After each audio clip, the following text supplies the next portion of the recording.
प्रकृते क्रियमाणानि गुणे कर्माणि सर्वशः अहंकार विमूढात्मा कर्ताहम् इति मन्यते. The spirit soul, bewildered by the influence of false ego, thinks himself the doer of the activities that are in actuality carried out by the three modes of material nature. The person in material consciousness is convinced by the false ego that he is the doer of everything. He does not know that the mechanism of the body is produced by material nature, which works under the supervision of the Supreme Lord, Krishna. The materialistic person has no knowledge that ultimately he is under the control of Krishna. The person in false ego takes all credit for doing everything independently, and that is the symptom of his nescience. This verse keeps me from getting proud about my achievements, keeps me from getting depressed about my failures, and it keeps me from getting disturbed by others' success.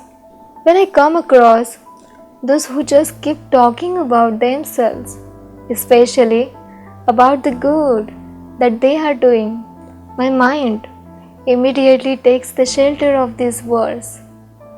No doubt that these people are doing really great things, but they forget that it's their nature that is driving them to do what they are doing. It's not them. The fundamental spiritual truth is that we are spiritual souls who currently occupy a material body. This material body, along with its nature, is awarded to the souls based on their desires and past activities.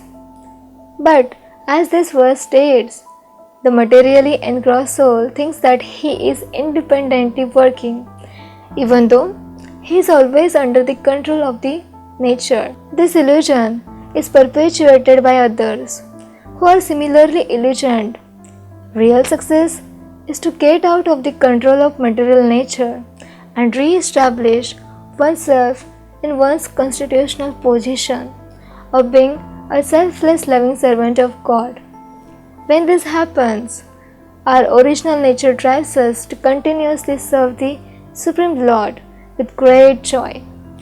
The path to perfection is just to use one's current material constitutional nature in the service of God. Gradually, the material covering will erodate and one will get established in one's original nature, that is selfless, loving, and God-centered life. Thank you very much for watching this video. I hope you liked this video. Please do comment and like and subscribe to our channel for more such useful videos. Hare Krishna.